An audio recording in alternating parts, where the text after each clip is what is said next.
Amém.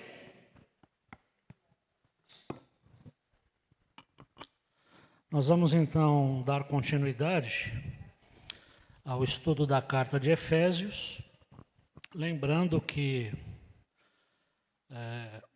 no domingo passado o pastor Guilherme fez a introdução, a esse estudo, e hoje nós vamos nos deter aí no capítulo 1, comecinho da carta, tá? Lembrando que essa carta ela foi escrita por Paulo provavelmente entre os anos de 60 e 62 depois de Cristo. Ela é considerada uma das cartas da prisão. Paulo escreveu ela quando estava preso em Roma, juntamente com as cartas de Colossenses, Filipenses e Filemão, São as chamadas cartas da prisão. Lembrando aqui a vocês que Efésios era uma cidade muito próspera, muito rica na época, Uma cidade que tinha um porto muito importante, onde muitas mercadorias circulavam por ali, o comércio era muito intenso. E devido a esse comércio, a cidade recebia muita gente, Era uma cidade, digamos assim, cosmopolita, Mais ou menos como São Paulo hoje, Guardadas as devidas proporções nessa comparação. E os efésios, eles eram muito orgulhosos do templo da cidade, Eles tinham um templo dedicado à deusa romana Diana, Que nós podemos chamar de Ártemis, em grego. Eles se orgulhavam muito desse templo, E constantemente os efésios, para lidar com a própria vida e com as dificuldades próprias da vida, Eles recorriam aos deuses, Recorriam à magia, ao ocultismo, às oferendas, Tudo para agradar os deuses e conseguir aquilo que eles queriam e também aplacar um pouco a ira dos deuses, Quando a coisa não era muito favorável, tá certo? Então nós vamos ao capítulo 1, basicamente nós vamos falar de Efésios 1, de 1 até 14, tá? É bem o comecinho mesmo, tá? Olha, vocês sabem que quando eu fui preparar essa aula, um dos materiais que eu usei para preparar foi o programa Rota 66, do o pastor e professor Luiz Saião, O Rota 66 é ótimo, E hoje está uma facilidade, que não tinha uns anos atrás, Para você acessar o Rota 66, que é um estudo dos livros da Bíblia, a gente tinha que comprar o material, Tá certo? Material em CD, aquela coisa toda, Hoje você baixa o aplicativo do Rota 66 de graça no seu celular e você escuta de Gênesis a Apocalipse, os estudos preciosos que são dados ali. E eu fui lá no Rota 66 e fui fuçar no livro de Efésios. E o Luiz Saião, ele fez um estudo de capítulo a capítulo de Efésios. Eu acabei tirando dele esse título de hoje, viu? Efésios, entendendo o que aconteceu. Foi de lá que eu tirei o título, tá? Nós vamos ver então, entendendo o que aconteceu. Vamos em frente? Tá. Antes de mais nada, vamos falar aqui dos propósitos. Qual foi o propósito de Paulo ao escrever essa carta? Os propósitos, Qual a finalidade da carta? Nós já falamos aqui que a carta aos Efésios, muita gente, isso foi dito domingo passado, mas vamos só reforçar. Muitos eruditos acabaram defendendo a ideia de que essa carta não seria de Paulo. Por quê? Ele morou 3 anos em Éfeso. Essa cidade foi essencial na evangelização de toda a região ali. E a carta é um pouco assim impessoal. Ela tem um tom mais impessoal, Diferente de outras cartas que Paulo escreveu. Porém, é por causa da característica da carta. Essa carta é uma espécie de carta circular. É uma carta geral, que foi escrita não só para a igreja de Éfeso, mas provavelmente outras cópias foram mandadas para outras igrejas ali da região, tá? Então vamos lá, propósitos. Afinal, qual era a intenção dessa carta?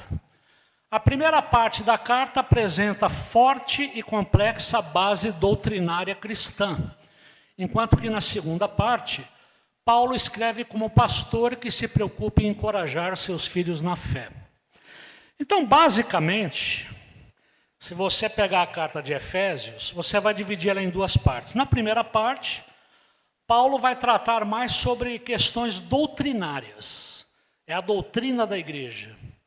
Inclusive, ele vai tratar de uma doutrina que acaba gerando polêmica, que acaba muitas vezes sendo mal compreendida e que tinha que sobrar para mim, é claro, né? Que é o assunto da predestinação. Nós vamos falar sobre isso aqui. Nossa, mas tem predestinação? Segundo a Bíblia, tem, né? E aí, na segunda parte da carta, aí sim, Paulo vai escrever mais sobre... ele escreve mais como um pastor se dirigindo ao rebanho. E aí você tem palavras de encorajamento, né? Destinado aos crentes ali, tá?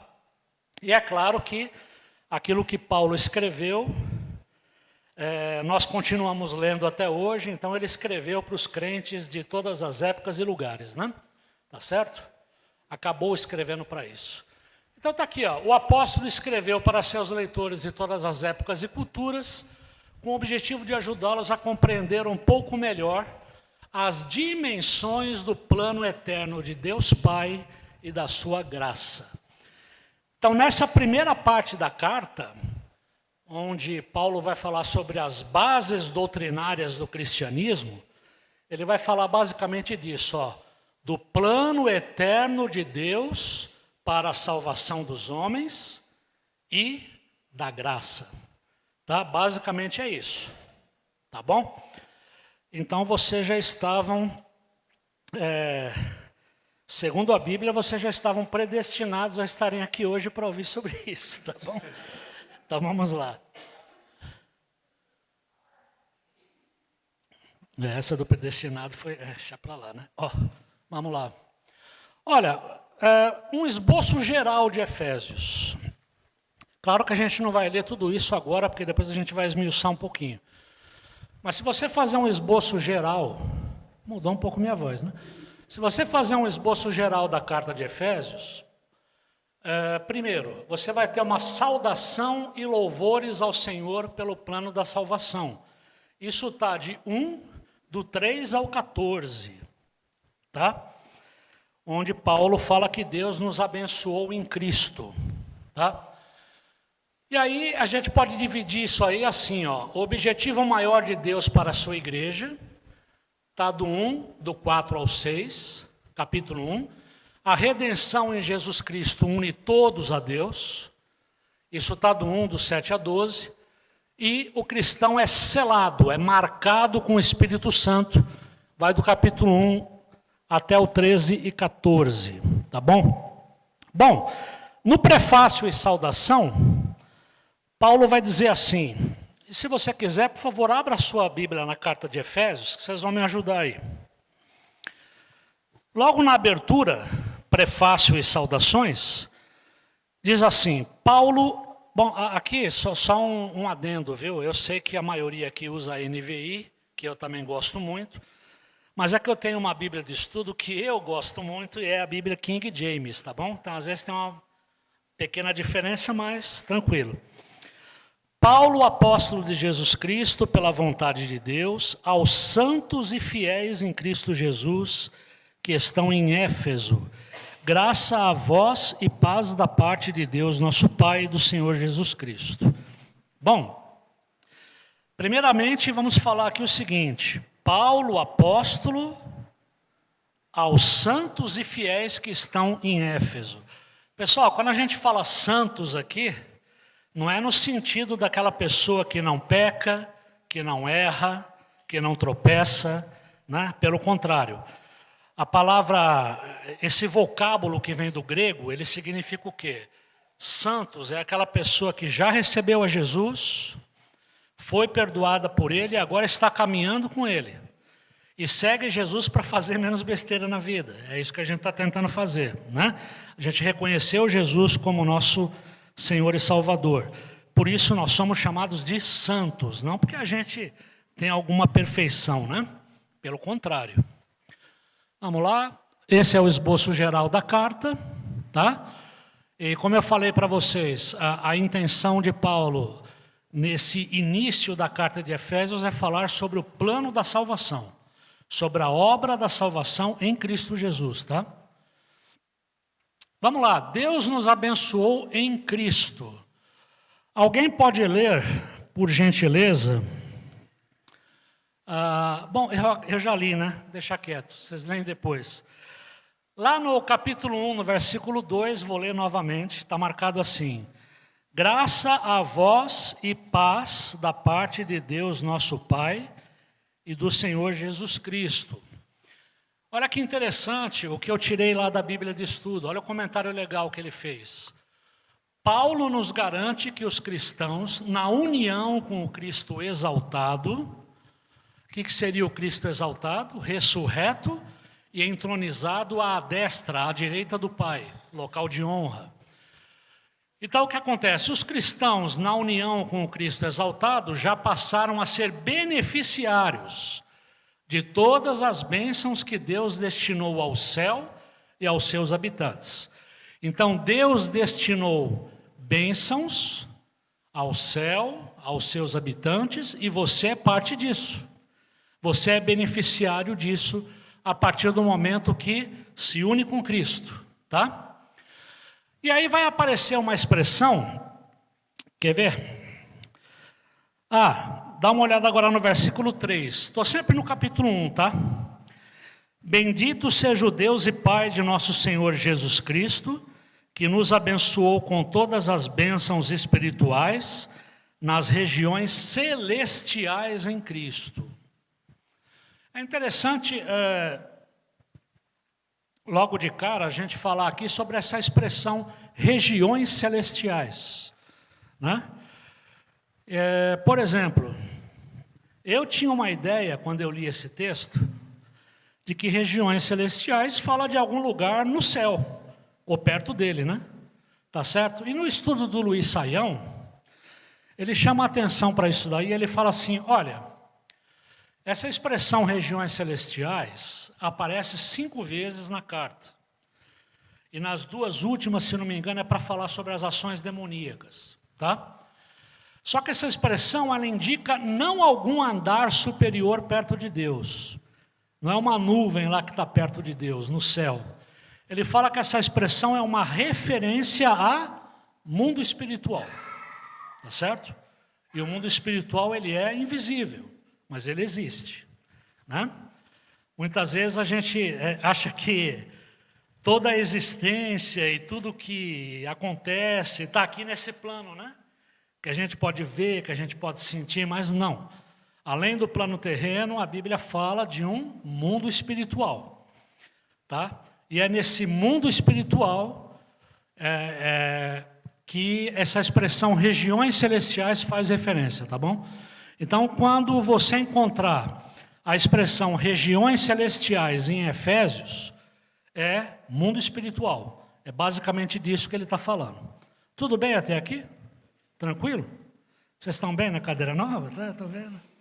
Bacana, né? Vamos lá. Bom, e agora nós vamos entrar num assunto de fácil entendimento, moleza, né? Eu não tive dificuldade nenhuma para entender isso. Eleição e reprovação. É a tal da predestinação. Olha, se você falar que não tem dificuldade de entender a predestinação, parabéns para você, né? Porque eu confesso para vocês que, não agora, tá? Agora, graças a Deus, eu percebo que Deus abriu melhor, com mais clareza o meu entendimento para isso. E que Ele possa fazer isso com você também. Mas eu tinha dificuldade de entender essa história de predestinação. Eu tinha dificuldade, eu confesso. Quando o pessoal falava assim, predestinação.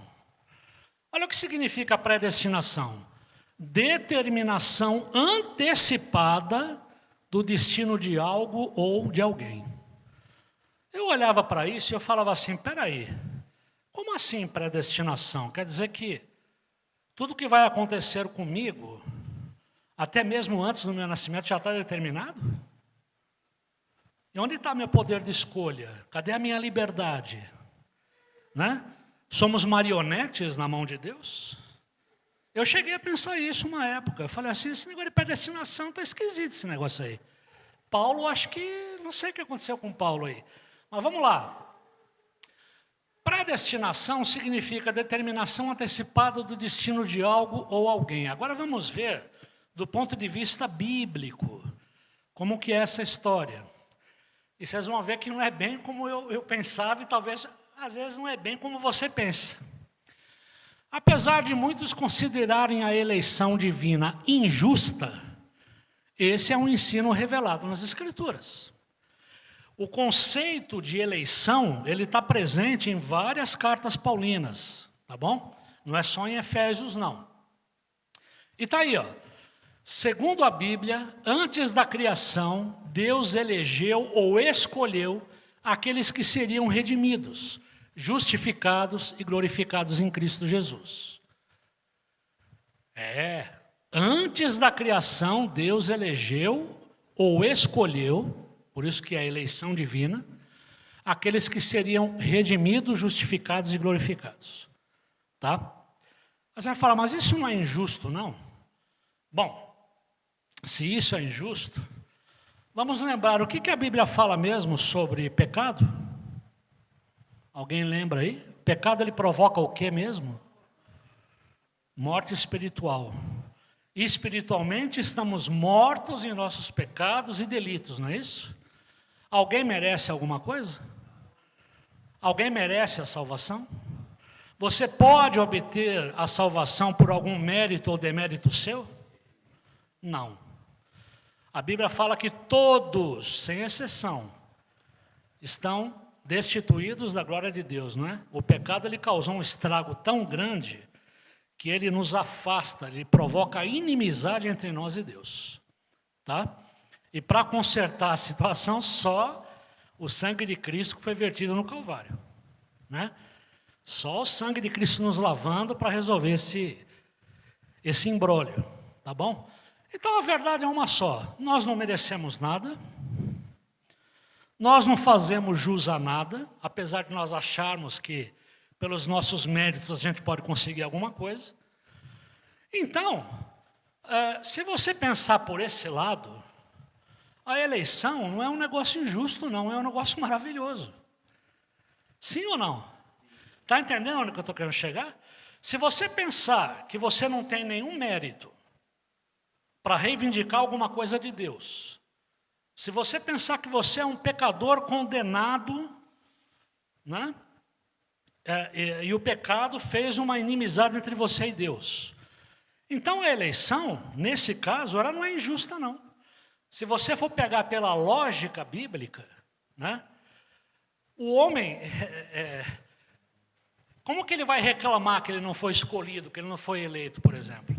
Eu não sei se eu fui eleito, se eu não fui eleito, como que é isso? Isso não está certo. Espera um pouquinho.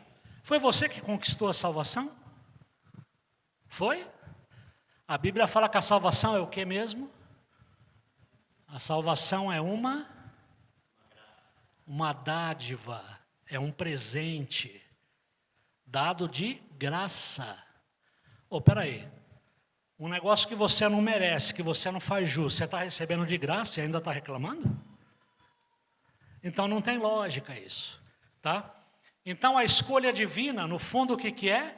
É uma expressão da graça livre e soberana de Deus, tá? A salvação é pela graça, é uma dádiva, não é a gente que faz por merecer, né? O grande problema do ser humano e das religiões humanas no geral é isso, né? As pessoas acham que salvação de graça, tem alguma coisa errada aí. Como assim de graça? Eu tenho que fazer por merecer. Eu tenho que cumprir certos rituais. Eu tenho que me submeter a certos cerimoniais. Eu tenho que me autoflagelar, né? Eu tenho que me abster de certos alimentos. Eu tenho que guardar certos dias que são mais sagrados do que outros. Ou seja, é o ser humano pelo seu esforço, querendo atrair a atenção de Deus e o favor de Deus para si. Quando Deus fala, amigo, é uma dádiva, eu estou dando porque eu sou livre, eu sou soberano para dar e para dar para quem eu quero. Essa que é a questão, tá? Nós não somos merecedores de nada, a não ser pela misericórdia do Pai, pela infinita bondade de Deus. Deu para entender mais ou menos essa história, como é complicada? É e não é, né? Tá certo? Vamos lá, já que nós falamos que a escolha divina é uma expressão da graça livre e soberana de Deus, vamos dar uma passeada na Bíblia agora, onde fala sobre isso. Alguém, por favor, leia aí, se alguém já não achou, né? Romanos 9,18, por gentileza. Compadece-se de quem quer e endurece a quem quer. Deus, ele se compadece de quem ele quer e endurece o coração de quem ele quer. Ele é soberano.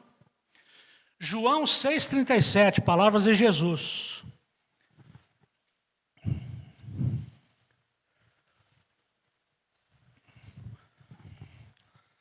Se alguém for achando os outros aí na sequência, já deixa aberto, por favor. 6,37. Todo aquele que o Pai me der virá a mim, e eu jamais rejeitarei aquele que vier a mim. Aquele que o Pai me der virá a mim, e de maneira nenhuma o rejeitarei. Não sairá das minhas mãos. O mesmo Jesus ainda, em João 17,6. João 17,6. Eu revelei teu nome àqueles que do mundo me deste. Eles eram teus, tu os deste a mim, e eles têm obedecido a tua palavra. Eles eram teus e tu os deste a mim. Vamos lá, Colossenses 3,12, outra das cartas da prisão que nós citamos aí.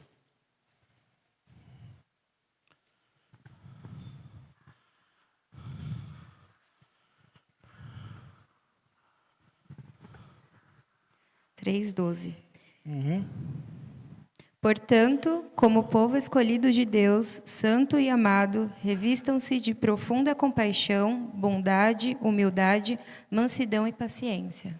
Lê de novo o comecinho, por favor. Portanto, como povo escolhido de Deus, santo e amado, revistam-se de profunda compaixão. Como povo escolhido de Deus. Romanos de novo, 8, de 29 a 33.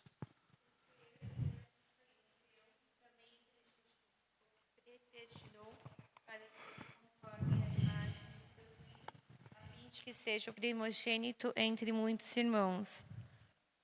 Isso. E 2 Tessalonicenses 2,13, vamos fechar com esse?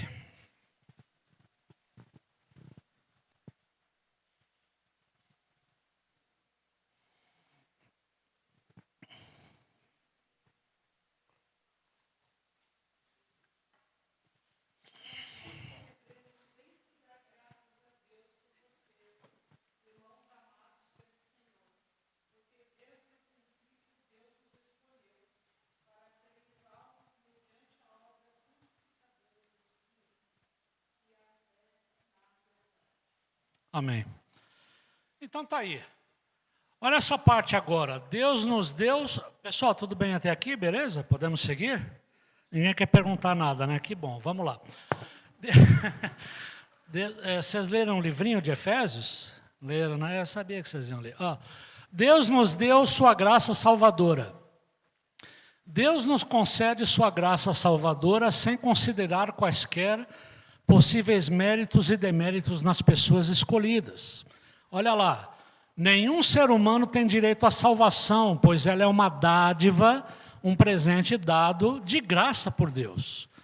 Portanto, na lógica bíblica, não faz sentido alguém reclamar por ter recebido ou não a salvação.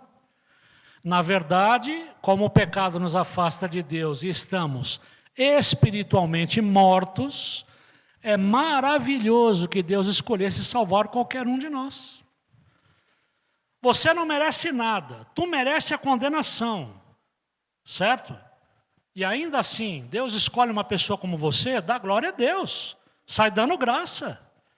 É gratidão e louvor, tá? Porque nenhum de nós merece nada, na verdade. É tudo pela graça, pela misericórdia de Deus, tá? Vamos lá. Aí você vai fazer aquela pergunta que muitas vezes eu me fazia, né? E a liberdade humana, hein? Onde que fica nessa história? Como... Oi? Não entendi. Só fica? Só fica. Só fica na vontade do ser humano. Só fica. Tá bom. Porque Não vamos aprofundar, não. não, é que é meio... Entendi. Eu não usei Não, tá tranquilo, viu? O Ronald quer tirar seu microfone, mas pode falar. Entendi. Então, é porque assim, a gente fala, o ser humano fala, né, a nossa liberdade, liberdade, liberdade. Mas assim, nós que somos cristãos, a gente precisa entender que a nossa liberdade é a vontade de Deus. Aí, para quem não tá no mesmo ritmo que a gente, não é cristão, é um assunto delicado. Putz, eu não vou tirar, eu não vou deixar a minha liberdade para ser cristão. Só que a liberdade é uma coisa que as pessoas te vendem, né? Porque lá fora a gente precisa, o ser humano em si, da natureza humana, a gente precisa de regras, porque senão ia ficar tudo eu primeiro. Mas essa liberdade é entre aspas, né? Então a gente só fica pensando que a gente tem liberdade. A gente pensa que tem liberdade, né? A gente pensa que tem liberdade. Eu sou livre, eu sou uma pessoa livre. Uhum. Sou livre para pagar imposto de renda, né? Exatamente. E que começa agora em março, tá, galera? Não vai deixar para o último dia, por favor. Precisava nem ter lembrado disso, mas vamos lá. Imposto de renda. Oh, misericórdia. Gente, então é o seguinte. E a liberdade humana? Olha que coisa interessante. Eu tirei essa informação lá do estudo do pastor Saião. Deus é todo-poderoso. Verdade ou não? Amém? Amém. É um amém, né? Deus é todo-poderoso, ou seja, Ele é onipotente e onisciente.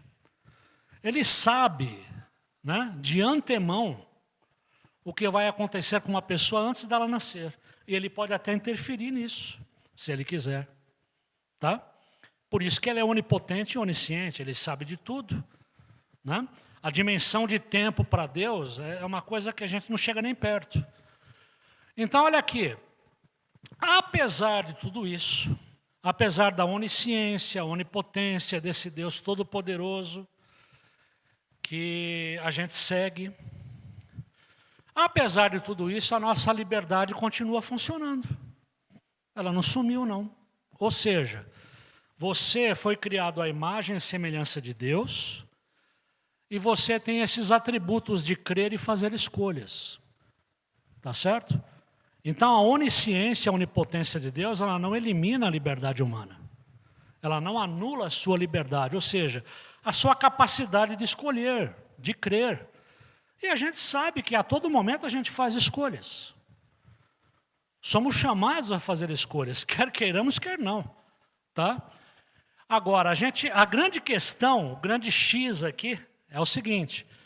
Como a predestinação se encaixa no arbítrio humano? Essa que é a questão. Como que você concilia a nossa capacidade de crer, de fazer escolhas, com a soberania divina? Tá? Se alguém tiver resposta para isso, publique um livro, né, que vai ser inédito, porque ninguém tem resposta para isso. Tá ok? Tô certo? Alguém tem resposta para isso? Não, né? Bom, se o Guilherme falou não, eu acredito que não. Então, o que acontece?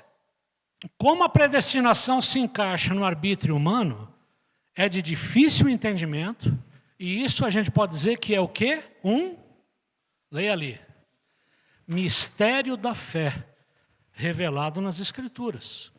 Está na Bíblia, mas é um mistério da fé.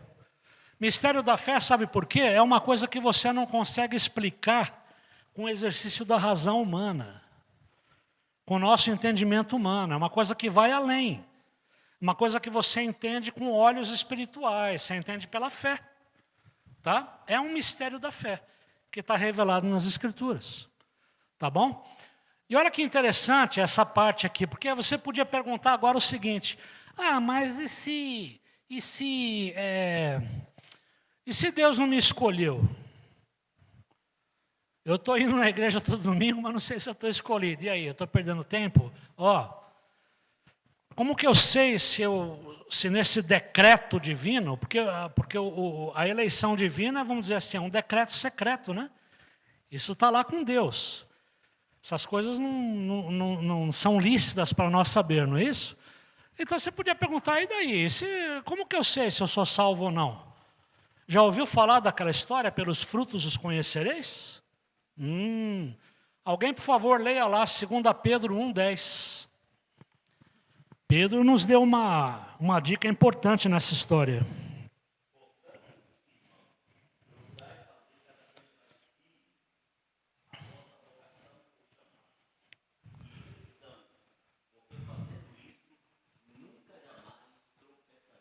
Olha aí.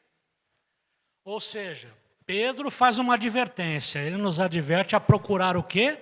Com diligência, com empenho, né? Para a gente confirmar a nossa vocação, confirmar a nossa eleição.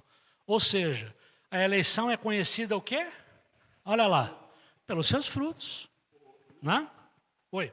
É o seguinte, aqui nós podemos perceber que é mediante a fé, né, pela misericórdia de Deus. E tem um lado importante aqui, nesses versículos que estamos lendo agora, Pedro, que está falando não somente do presente, da dádiva, pelo qual eu tenho e você tem. Mas ele está se referindo aqui do carinho, do cuidado que você tem desse presente que você recebeu. Esse cuidado e esse carinho quer fazer a vontade de Deus, quer ter uma vida de busca, de um relacionamento íntimo. Confirmando, né? O seu chamado. Perfeito, é isso, irmão. É isso mesmo. Então a eleição, ela é um mistério da fé e ela é conhecida por seus frutos. É isso. Tá bom? Tranquilo? Beleza até aqui? Tá. Vamos lá. Agora aparece aí um termo. Aliás, é interessante que vocês desculpem eu estar citando muito o pastor Saião, é que como eu me baseei também no estudo dele, ele fala uma coisa muito legal lá, que ele fala assim, na verdade, se você parar para pensar, a obra redentora de Jesus na tua vida, ela começou muito antes da tua conversão. Não é bonito isso? Começou muito antes da tua conversão, muito antes do teu nascimento até. Ele já te amava ali. Né? Tá certo? E ele tem uma hora que ele diz assim, que antes de você nascer, você já estava na agenda de Deus. Interessante isso, né? Deus já tinha colocado você na agenda dele. Alexandre, Cezinha, né? E vai por aí afora. Já que nós estamos falando aqui de Deus nos ter colocado na agenda antes mesmo da gente até imaginar isso. Vocês sabem que eu trouxe aqui a Bíblia, a mensagem. Por quê? A Bíblia, a mensagem, nesse primeiro capítulo de Efésios, ela escreve a coisa de um jeito que eu acho que capta tudo isso que nós estamos falando. Eu achei muito bonito isso aqui. Olha o que ele fala aqui, ó. É uma Bíblia mais contemporânea, né? Com uma linguagem mais... Como Deus é maravilhoso e que bênção Ele é. Ele é o Pai de nosso Senhor Jesus Cristo que nos leva aos mais elevados lugares de bênção.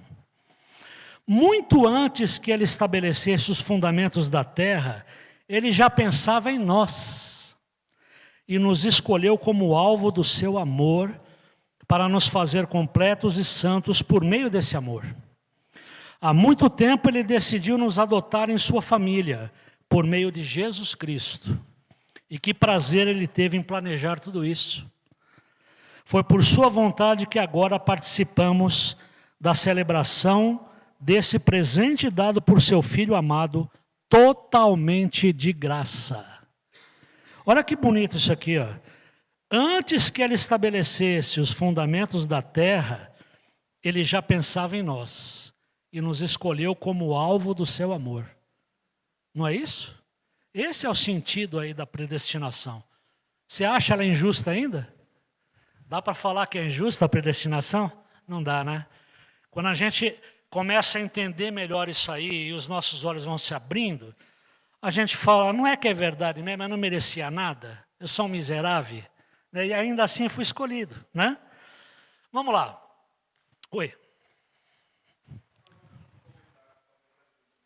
É um comentário, não uma pergunta, é isso? Ah, obrigado, viu? Tá. Não vou fazer isso com você, não. Mas talvez o que muita gente às vezes pensa, e assim, como você, eu demorei também um bom tempo, né, para conseguir olhar para a eleição de uma outra forma. A gente olha para a eleição como se Deus estivesse pegando um bando de gente legal, separando uma parte e pegando essa parte e colocando no inferno. Geralmente é esse o olhar, né? Então, tanto que as perguntas que vêm geralmente mas se Deus é bom e amoroso, por que Ele está deixando com que alguns vão para o inferno? Enquanto o olhar, pelo que a Bíblia nos diz, o olhar de Deus em relação à eleição é o contrário. Está todo mundo indo de trenzinho para o colo do capeta. E Ele, na sua soberania, graça, bondade, sabedoria, tira alguns dessa fila para a salvação. Esse é o olhar da eleição, né? João capítulo 3, a gente lê lá, Deus amou o mundo de tal maneira, verso 16, verso 17 traz a mesma ideia, mas o verso 18, ele é uma das chaves centrais para entender o texto. E João vai dizer que todo aquele que nele crê é separado dessa morte, mas quem não crê já está morto. Essa é a nossa ideia do que o Paulo está trazendo também nos Efésios. Nós já estávamos mortos nos delitos. Deus nos tirou e deu a vida. Então, Ele não separa alguns para ir para o inferno. Ele tira alguns da fila que está indo para o inferno. Ele tinha que tirar todos? Não. É Ele quem decide. A salvação é dele, como você está bem dizendo, né? Então, às vezes, o que confunde é essa cabeça com o olhar das coisas. A ordem, como se Deus tivesse alguns preferidos e condenando outros. Mas é o contrário. Todos já estão condenados, né? É isso. E ele está tentando tirar alguns dali, né? É isso? Colocar fogo no parquinho. Hein? Uma pessoa que vai para o inferno poderia falar assim, eu não fui escolhido, lógico que eu fui para o inferno. E agora?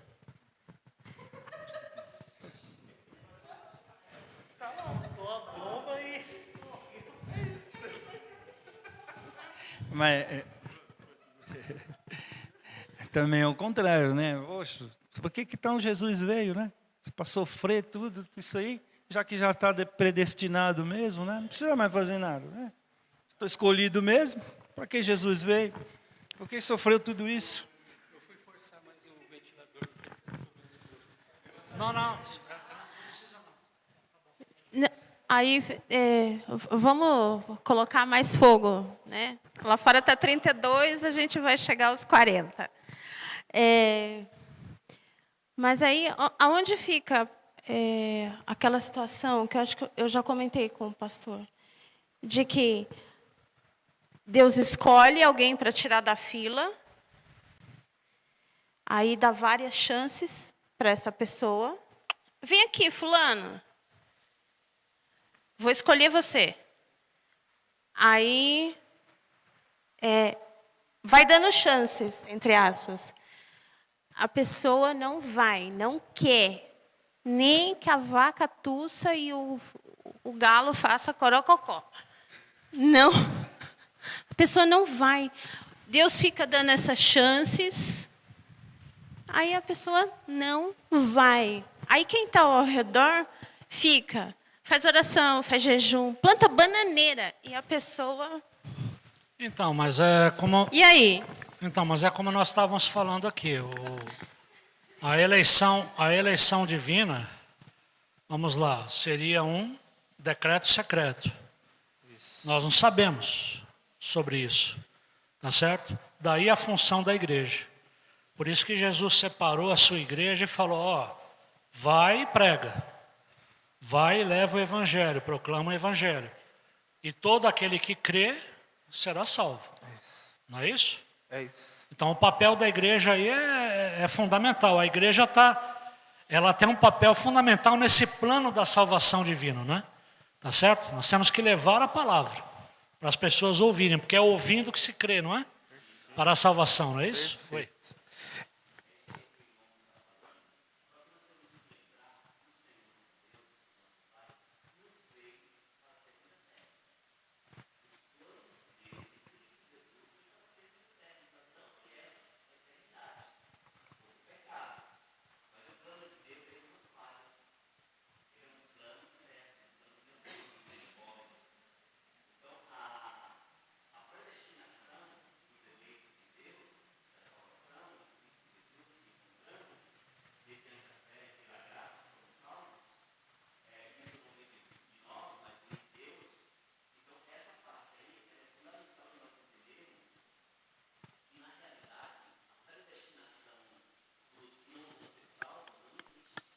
É isso.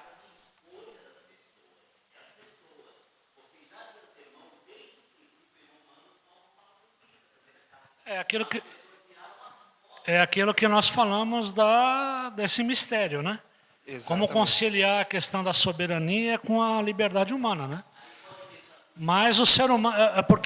desculpa só te cortar, mas existe uma coisa também, já que vocês querem pôr fogo no parquinho, já colocaram, né? Eu vou tocar um fogo também. É que é o seguinte, por exemplo, tem gente que ouve a palavra de Deus, tem contato com a palavra de Deus e, digamos assim, quase que prontamente aceita o evangelho. Recebe Jesus, se batiza e segue adiante com Cristo. E tem gente que a vida inteira ouve de Jesus e o rejeita. Né? Então, acho que essa ideia da predestinação talvez ajude a entender também isso, né? Por que alguns se convertem com mais facilidade, ou aceitam e abrem o coração com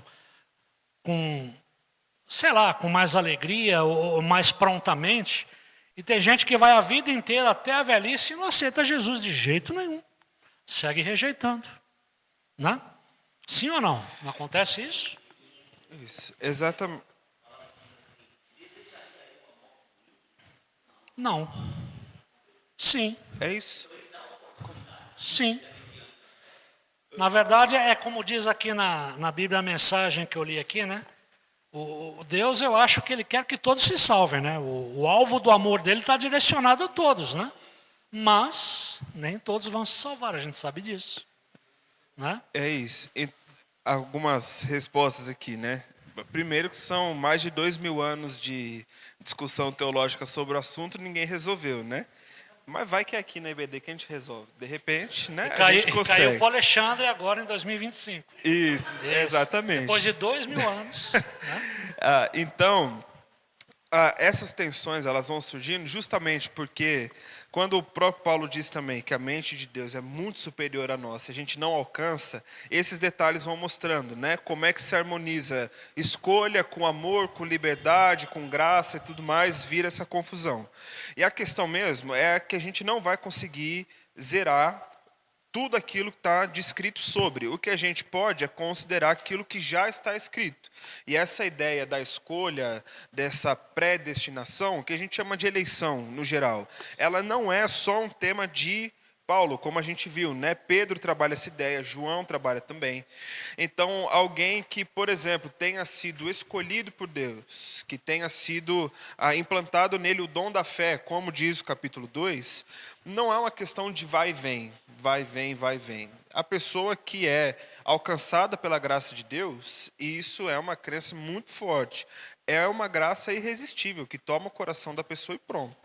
Se derrama sobre o Senhor e fica ali e pronto. Mas aí por que Jesus veio, morreu e tudo mais? Porque me fugiu o endereço agora, né? Mas ele é o Cordeiro de Deus sacrificado antes da fundação do mundo. Esse era o plano de Deus. Por quê? Não sei também. Na nossa cabeça, às vezes, parece que era mais fácil outra coisa, né? Chega Jesus com a lista de chamada, chega lá, Ronald, vem, né? Fulano, vem, era mais fácil, né? Adailson, né? Adailson, vem também aqui e tal. Então... Vai fazendo a chamada, quando chega a 144 mil, acabou, né? A chamada, é isso? Ah, não. Tá bom, só é para entender essa aí coisa. Aí o resto vai embora. Você é o 145 mil, desculpa, mas... E aí... Fecha o ônibus, não deixa ele entrar, não. Justamente... a questão é essa, esse era o plano de Deus, né? E aí outros geralmente chegam e perguntam, mas pastor, então para que a gente faz missões se já estão escolhidos? Por dois motivos muito simples. Jesus mandou que a gente fizesse. Pronto, e acabou. E inclusive saber que a eleição de Deus chega até a humanidade é o motivo que me faz querer evangelizar. Porque eu não sei vocês, mas se eu tivesse que sair por aí para falar de Jesus, para no meu argumento tentar mudar a cabeça de alguém, para ele de livre escolha escolher se quer ou não, já era. É justamente por isso. Mas não teria um outro jeito de Deus tocar o coração dessas pessoas?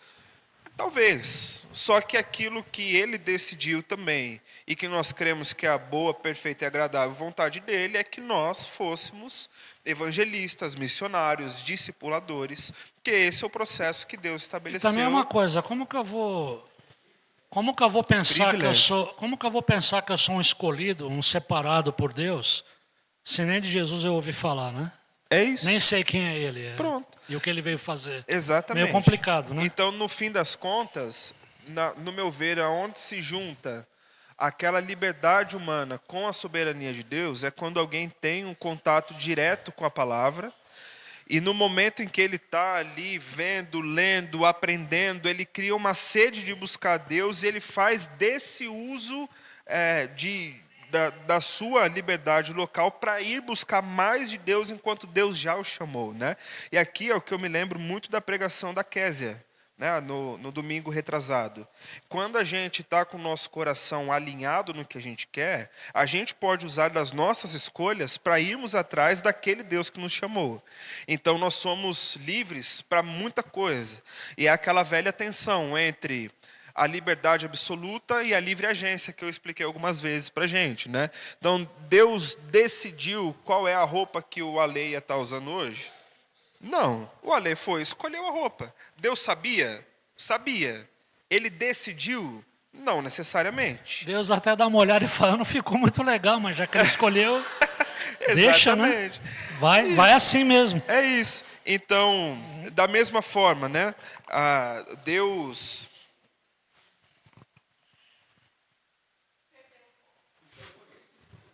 Fugiu.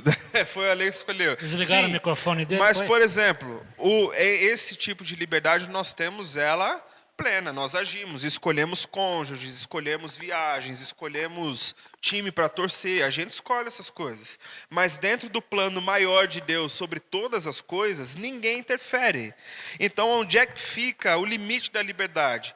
Pega o livro de Jonas e lê ele de frente para trás, de trás para frente, que a gente vai entender. Jonas escolheu por sua própria vontade fugir? Sim. Ele conseguiu? Não. São os planos maiores de Deus. São essas as diferenças aí. Acabou pescando, né? Pode falar. Eu queria só colocar um comentário aqui de um drama que eu também passei, e isso que a gente saiba descansar no Senhor também, na hora que a gente evangeliza.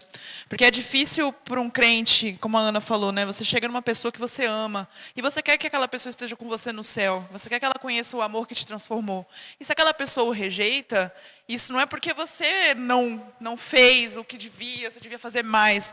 É porque o Espírito Santo agora vai começar a agir, não depende do nosso braço mais. Mas a nossa parte a gente tem que fazer, independente da pessoa. Mas eu passei por isso E a minha imaturidade me fez sofrer por muitos anos. Uma amiga muito querida, a gente cresceu junto na escola. E eu sempre a levava para a igreja, eu sempre convidava ela para o grupo dos jovens, para acampar dentro, para coisa de adolescente, chamava ela para tudo. Até que chegou um dia que, no final da pregação, ela falou: por que você falou para o pastor a minha vida inteira?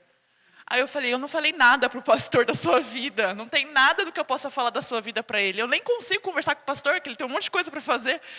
Aí ela: não, você contou tudo para ele. Eu falei: foi o Espírito Santo que falou com você. Aí eu comecei a aplicar o evangelho. Aí ela falou: que bom que a igreja faz bem para você, mas eu não quero. Eu estou rejeitando tudo aquilo que você me apresentou e eu rejeito esse Jesus. Então não me convide mais. Fico feliz por você e vejo que isso te faz bem, mas isso não me faz bem. A partir daquele momento, eu entrei numa crise, que eu falei: meu Deus, a menina estava lá, faltava só falar sim, a menina não quis. Mas é para a gente aprender a descansar. O Senhor, Ele é soberano. Independente de mim, que sou falha, a minha parte eu estou fazendo. Continue em oração por ela. Creio que o Senhor possa ainda incomodá-la e transformá-la? Creio. Mas isso é a partir agora do Espírito Santo. A minha parte eu fiz. A gente aprender a descansar. Olha, eu particularmente, eu acredito que a melhor passagem para evangelizar uma pessoa, isso é a minha visão. Eu acho que não tem história melhor da Bíblia do que a do filho pródigo. Essa para evangelizar alguém, porque eu acho que ela ilustra bem, né? A rebeldia do ser humano, o amor de Deus querendo resgatar a gente de volta, né? Essa eu acho uma passagem belíssima para você evangelizar alguém, né? E você desarma também a pessoa. É uma história simples, né? É assim, o evangelho é isso. Deus é desse jeito aí, ó. É esse pai aí. Tá vendo? Bom, nós estamos falando aqui de liberdade humana, mas eu vou falar uma coisa para você.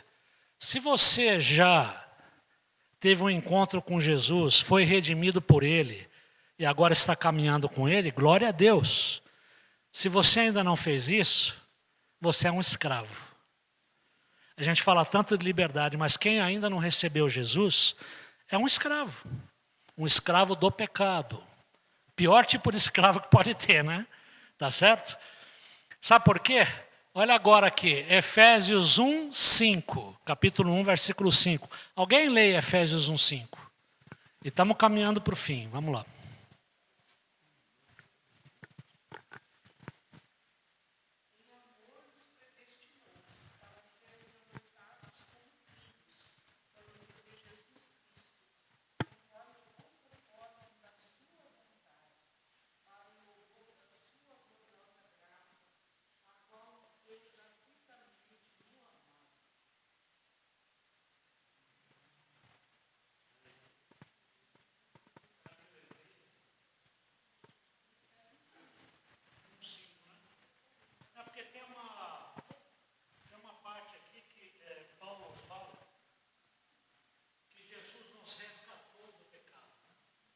Tá certo? Estava sem o microfone, desculpa. É o 7, né? Sandra, lê 1,7 então, por favor.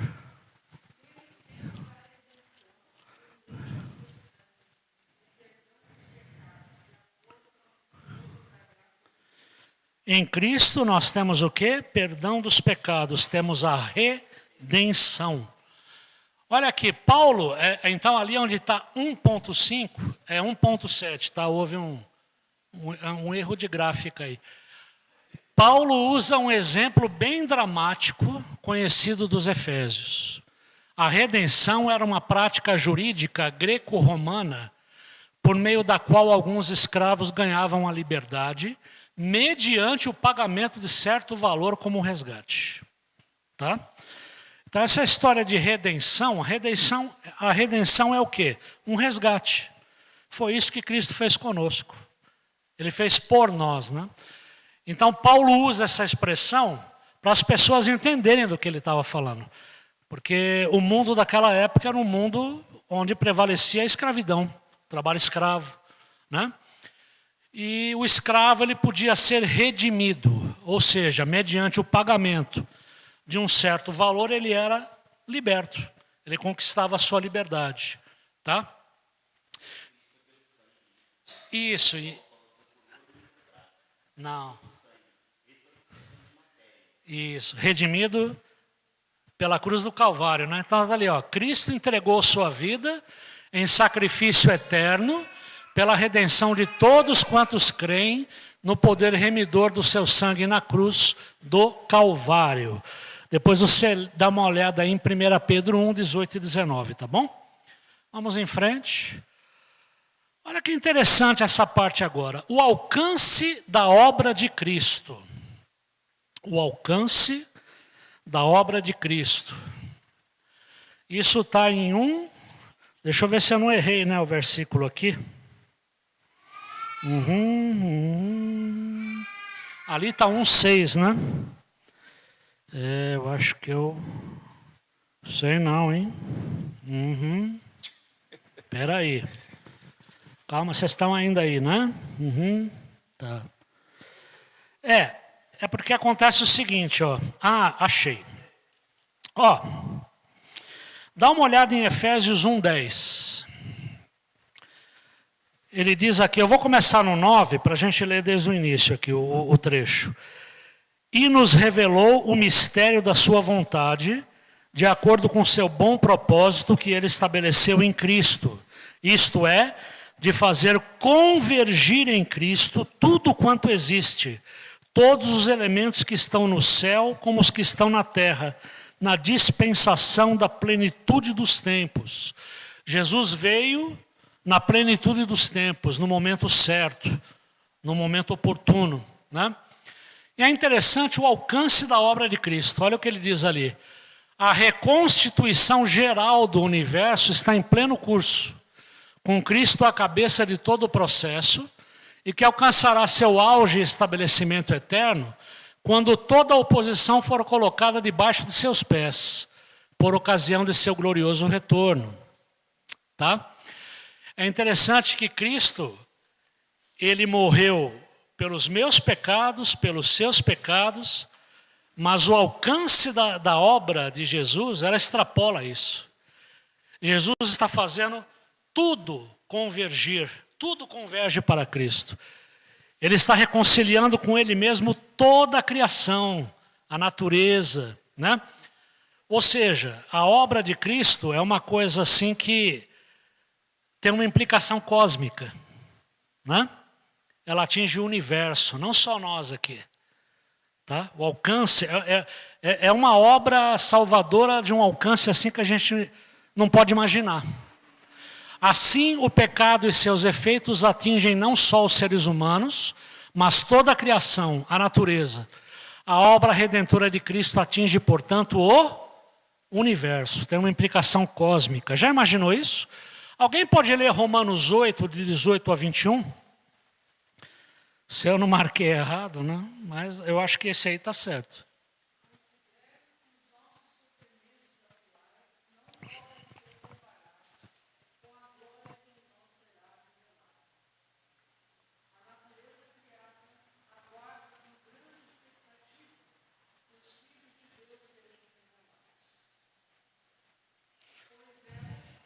Vinte e um.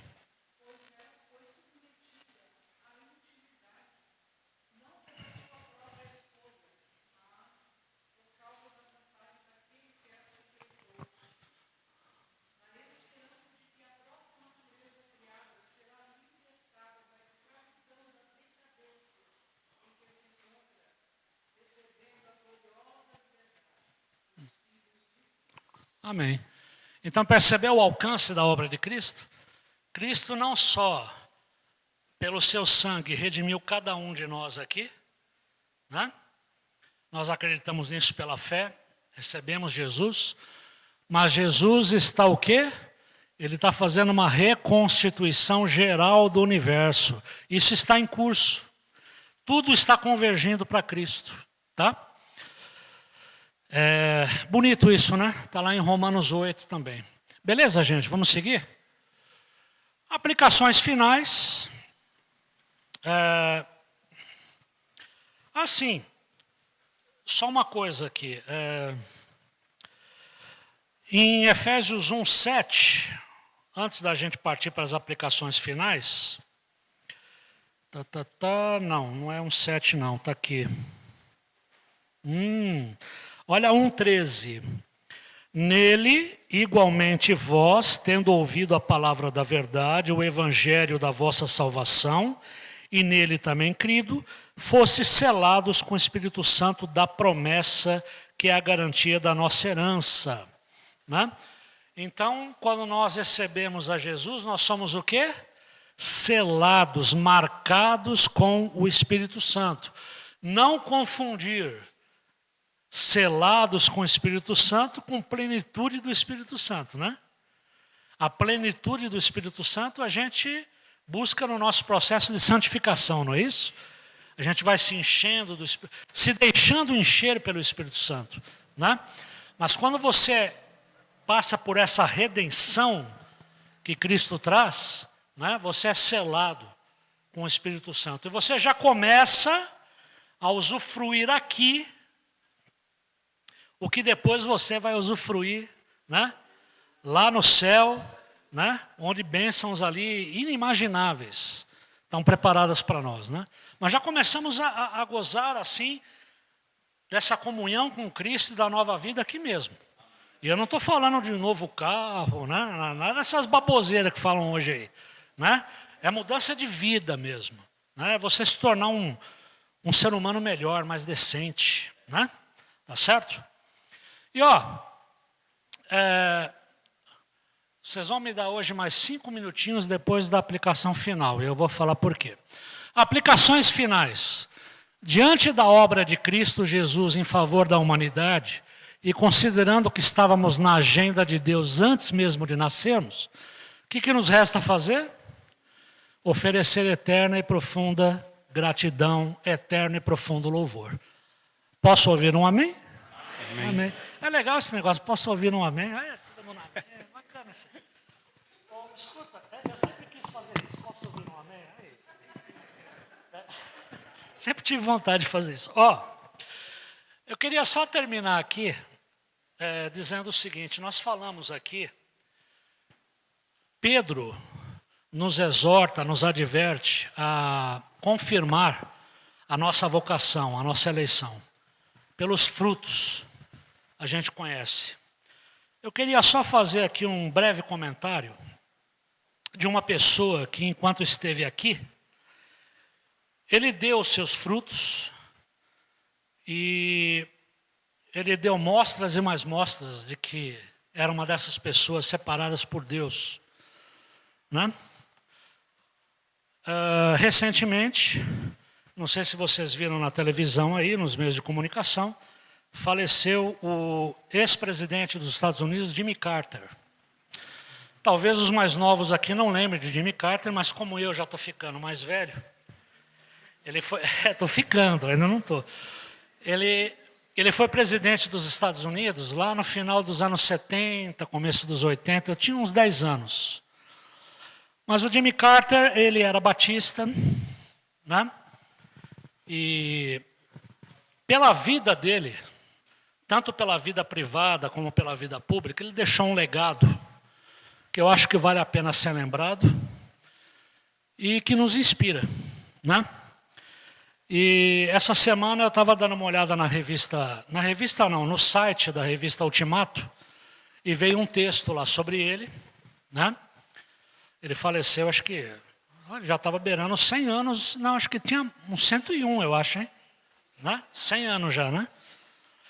Então o que acontece? Ele deixou um legado que a gente não pode deixar de citar, de lembrar e de tentar seguir o exemplo. Então, rapidamente, eu queria só dizer o seguinte. Ao longo de sua vida, Jimmy Carter deixou alguns princípios que se revelaram como fundamentais. Primeiro, fé e integridade moral. Como assim? Sua fé cristã foi a base de sua vida pessoal e pública. Ele enfatizava a honestidade, a humildade e o serviço aos outros. Tá? Então tá aí, fé e integridade moral.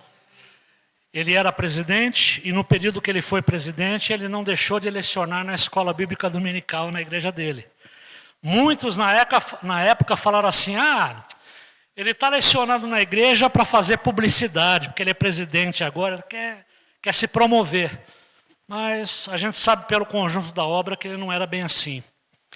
Segundo, ele nos deixou também como legado o compromisso com a paz e a diplomacia. Coisas que nós estamos precisando demais nos dias de hoje, né? Ele priorizou a resolução pacífica de conflitos e a diplomacia em vez de ações militares.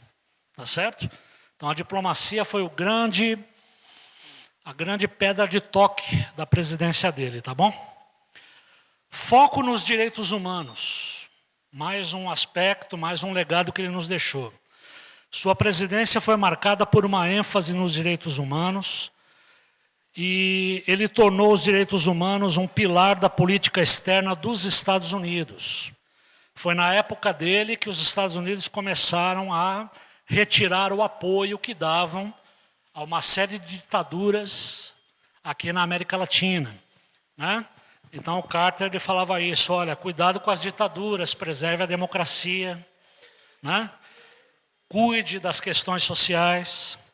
Outra coisa, eu já estou terminando, tá? Responsabilidade ambiental. Já naquela época, final dos anos 70, ele acreditava profundamente na responsabilidade ambiental e na independência energética. Ou seja, lá no final dos anos 70, o cara já percebia que a questão ambiental seria uma questão muito presente no futuro da humanidade. E olha o que nós estamos vendo agora, né? Com essas chuvas loucas aí. E por último, dedicação ao serviço e à humildade. Mesmo após deixar o cargo de presidente, ele continuou a demonstrar a importância de servir os outros por meio do Carter Center. Ou seja, ele saiu da presidência, ele criou um instituto e ele percorria o mundo afora, né? Tentando negociar o fim de guerras, tá? Tentando negociar o fim de conflitos, promovendo a paz mundial, promovendo direitos humanos, né? E tudo mais. Então, o nosso irmão Jimmy Carter, que partiu recentemente, ele merece toda a nossa consideração. Estou fazendo aqui uma homenagem para ele. Tá? E outra coisa, ele foi batista e ele, em nenhum momento, ele instrumentalizou a fé. O que é você instrumentalizar a fé? É você usar a fé para benefício próprio. É você usar a fé para projetos políticos. Né? Não. Isso você não pode realmente acusar ele de ter feito. Tá bom? Ele foi uma pessoa íntegra, uma pessoa de fé. E que o exemplo dele nos inspire, né? Que ele sirva de exemplo para nós, tá bom? Obrigado, gente. Um bom domingo para vocês. Um abraço meu, da Sandra. E que fiquem todos com Deus, tá?